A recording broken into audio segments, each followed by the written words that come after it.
Almusal tayo. Ito yung almusal ko. Ha?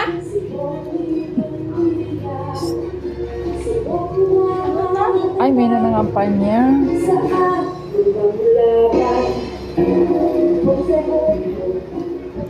Ganda ng music nila. Sasabihin ako.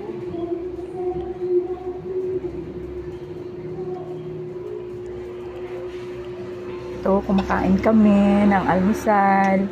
May dumaan kasi na naglalako ng kutsinta at saka sapin-sapin. Ay, bumili kami.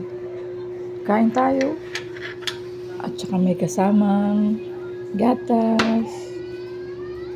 Ito yung aming almusal for today. Good morning sa lahat.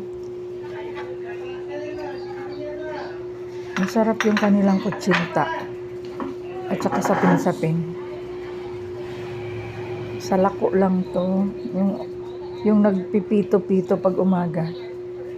Good morning ulit. Bye.